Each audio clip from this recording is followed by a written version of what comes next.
Viewers, welcome to the electronic world. మనం ఈరోజు వీడియోలో ప్రోటీఎస్లో 555 ఎట్లా చేయొచ్చు అనేది దాని గురించి చూద్దాం.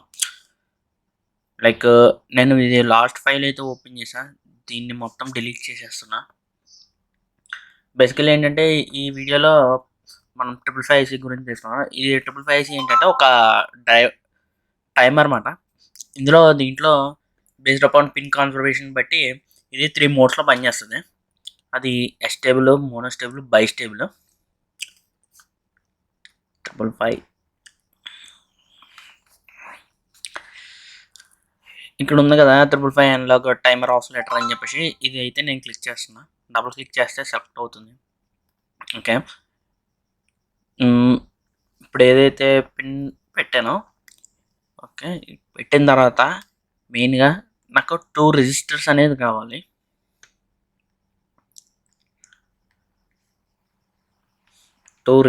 అనేది నేను సిరీస్లో కనెక్ట్ చేస్తున్నా. అండ్ ఒక కెపాసిటర్ తీసుకుంటున్నా.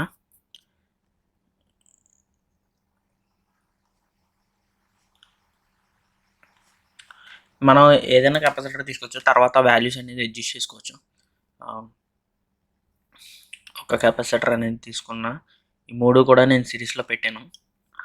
సిరీస్లో పెట్టి ఏం చేయాలంటే, అండ్ మనకి 555 టైమర్లో ఇన్పుట్ ట్రిగర్, ఈ సెకండ్ పిన్ ఏదైతే ఉందో ఇది ట్రిగర్ పిన్ మాట. ఈ ట్రిగర్ పిన్ ఎప్పుడు కూడా గ్రౌండ్కి, అంటే నెగిటివ్ ట్రిగర్ అనేది తీసుకుంటుంది 555 అనేది. అండ్ ఈ 4th పిన్ ఏదైతే ఉందో, 4th పిన్ ఆర్ అంటే ఇది రీసెట్ పిన్ మాట. ఓకే, అండ్ ఇది 3rd పిన్ కదా. 3rd పిన్ ఏంటంటే అవుట్పుట్ పిన్ మాట.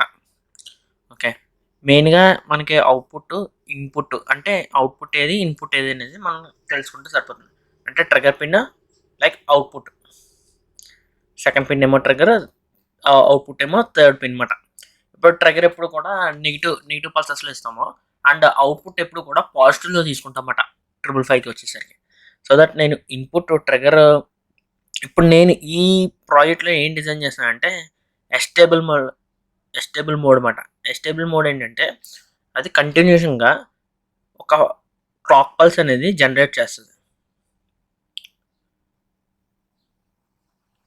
ఓకే,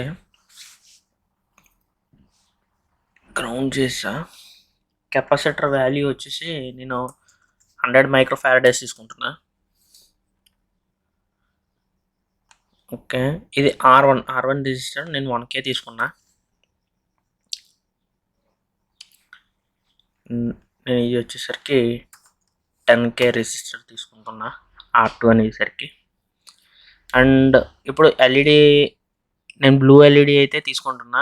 బ్లూ ఎల్ఈడి తీసుకుని దాన్ని మన పాజిటివ్లో కనెక్ట్ చేయాలి కాబట్టి దాని ఒక యానోడ్ని తీసుకొచ్చి 555 ఒక 3rd పిన్కి కనెక్ట్ చేస్తాము, అవుట్పుట్ పిన్కి.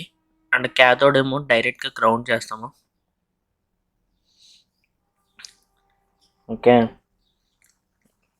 నెక్స్ట్ 4th పిన్ వచ్చేప్పటికి రీసెట్ పిన్ కదా. రీసెట్ పిన్కి మనం ఏం చేస్తామంటే 1K రెసిస్టర్ తీసుకుని, ఇది 100 ohms రెసిస్టర్, దీన్ని 1Kకి వాల్యూ అనేది సెట్ చేసుకున్నా. 1K రెసిస్టర్ తీసుకుని దీని యొక్క అవుట్పుట్ని VCCకి అనేది కనెక్ట్ చేసిన.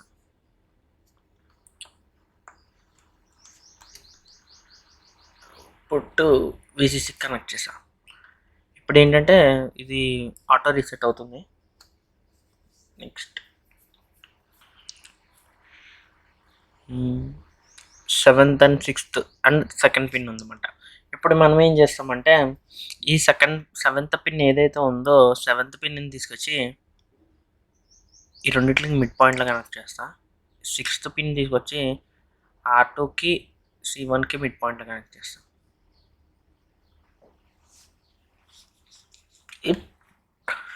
ఇది 2nd పిన్ అనేది ట్రిగర్ పిన్ కదా.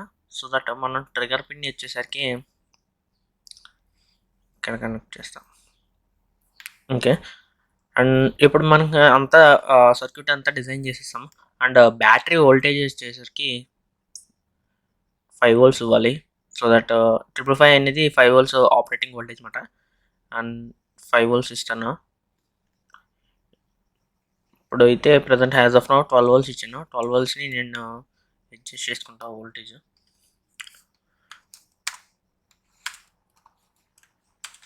ఓకే, 5 వోల్టేజ్ అనేది ఇచ్చాను.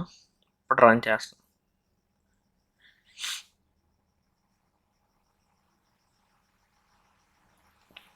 ఇప్పుడు రన్ చేసినప్పుడు మీకు అబ్జర్వ్ చేసినట్టయితే ఈ D2 అనేది బ్లింక్ అవుతుంది. అంటే లైక్ పాజిటివ్ పల్స్ వచ్చినప్పుడు దీన్ని జూమ్ ఇన్ చేస్తున్నాను. జూమ్ ఇన్ చేసినప్పుడు ఎల్ఈడిని ఫోకస్ చేస్తే లైక్ ఒక పల్స్ అనేది జనరేట్ చేస్తుంది అనమాట థర్డ్ పిన్ దగ్గర. ఈ యొక్క pulse T on period, T off period depends upon RC వాల్యూస్ని బేస్ అయి ఉంటుంది. ఈ R1, R2 ఏదైతే వాల్యూస్ ఉన్నాయో R1, R2, C1 ఈ 3 ఆర్సీ వాల్యూ, ఈ 3 కాంపోనెంట్స్ మీద బేస్ అయి ఉంటుంది అనమాట. ఓకే, బేసికల్లీ ఏంటంటే ఈ సర్క్యూట్ మనకి ఒక పల్స్ని జనరేట్ చేయడానికి యూజ్ అవుతుంది. ఇప్పుడు నేనేం చేస్తాను అంటే R2 ఒక వాల్యూని అడ్జస్ట్ చేస్తున్నా. ఇప్పుడు 1Kకి పెట్టా. ఓకే, 1Kకి పెట్టినప్పుడు ఏమవుతుంది, బ్లింకింగ్ చూస్తున్నారా? మీరు అబ్జర్వ్ చేసినట్లయితే కనుక టీ ఆన్ పీరియడ్ ఎక్కువ ఉంది, టీ ఆఫ్ పీరియడ్ చాలా తక్కువ ఉంది అన్నమాట. ఇట్లా different types of combinations try చేయొచ్చు. ఓకే, ప్రాక్టికల్గా చేస్తూ ఉంటే ఇంకా అలవాటు అవుతుంది. దాన్ని బట్టి ఇంకా ఎట్లా చేయొచ్చు ఏంటి అనేది చూడొచ్చు అనమాట. ప్రజెంట్ మనకి ఈ యొక్క అవుట్పుట్ మనం ఎక్కడ యూజ్ చేయొచ్చు అంటే, నేను లాస్ట్ వీడియోలో ఏదైతే చెప్పానో లైక్ CD4017 ఐసీ గురించి చెప్పాను కదా. ఇంకా ఆ వీడియో ఎవరు ఒకవేళ చూడకపోతే కనుక నేనైతే డిస్క్రిప్షన్లో లింక్ అయితే పెడతాను. ఆ వీడియో చూడండి. ఆ వీడియోకి క్లాక్ పల్స్ ఇట్లా జనరేట్ చేయొచ్చు అనమాట. అంటే అక్కడున్న ఐసీ సర్క్యూట్ ఉంది కదా, ఆ సర్క్యూట్లో ఉన్న దానికి క్లాక్ పల్స్ దీని నుంచి జనరేట్ చేసిన ఇక్కడ థర్డ్ పిన్ ఏదైతే ఉందో థర్డ్ పిన్ నుంచి అవుట్పుట్ తీసుకుని దాన్ని కనెక్ట్ చేయొచ్చు. ఓకే, ఇట్లా కనెక్ట్ చేస్తే కనుక దీనిలో నుంచి ఒక ఫ్రీక్వెన్సీ అనేది జనరేట్ అవుతుంది. ఆ ఫ్రీక్వెన్సీ దానికి ఇన్పుట్ కింద ఇస్తాం. దానికి ఇన్పుట్ కింద ఇచ్చినప్పుడు ఏమవుతుంది, దాన్ని ఒక పాజిటివ్ క్లాక్ పల్సెస్ ఏదైతే ఉందో పాజిటివ్ క్లాక్ పల్సెస్ కౌంట్ చేస్తుంది అనమాట. అది మెయిన్గా ఇది వచ్చేసరికి మీకు ఇందులో 3 మోడ్స్లో ఉన్నది కదా. 3 మోడ్స్ ఏంటంటే ఇప్పుడు ఇది ఎస్టేబుల్ మోడ్ అనమాట. నెక్స్ట్ వీడియోస్లో వచ్చేసరికి మోనోస్టేబుల్ చెప్తాను. ఇప్పుడు ఎస్టేబుల్ ఏంటంటే ఎటువంటి ఇన్పుట్ అవుట్పుట్ ఇవ్వకుండా, లైక్ ఎటువంటి ట్రిగర్ ఇవ్వకుండా ఆటోమేటిక్గా దాని ఒక అవుట్పుట్ అనేది ఇస్తుంది అనమాట. అది ఏ స్టేట్లోనూ కరెక్ట్గా ఉండలేదు. అంటే like positive state, negative state, positive negative అట్లా ఫ్రీక్వెన్సీ అనేది జనరేట్ చేస్తుంది ఒక స్క్వేర్ వేవ్ అనేది.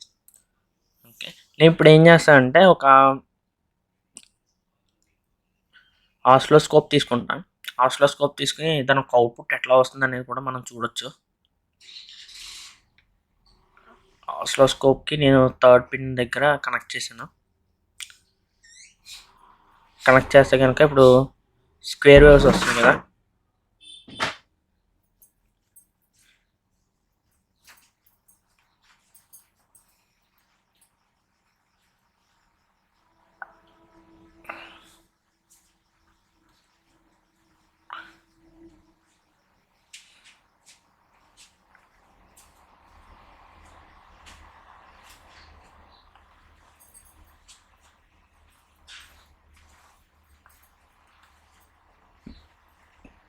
ఇది ఏదైతే ఉందో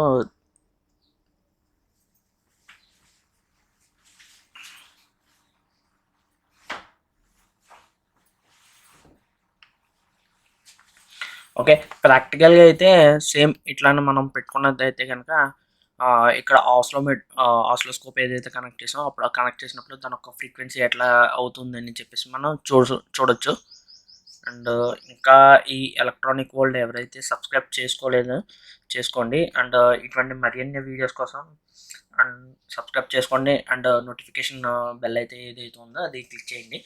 అండ్ ఇంకా ఇటువంటి ప్రాజెక్ట్స్, ఇంకా మినీ ప్రాజెక్ట్స్ ఏమైనా కావాలి అనుకుంటే కనుక నాకు ఒకసారి కామెంట్ బాక్స్లో పింక్ చేయండి. పింక్ చేస్తే కనుక నేను ఇంకా different types of projects plan చేస్తున్నాను. ఇంకా ఉండి కొలిది ఫర్దర్గా. బట్ బేసిక్ అయితే బేసిక్స్ నుంచి వెళ్ళడం బెస్ట్ కదా అని చెప్పేసి basic each and every circuit నేను ఎక్స్ప్లెయిన్ చేస్తూ వస్తున్నాను.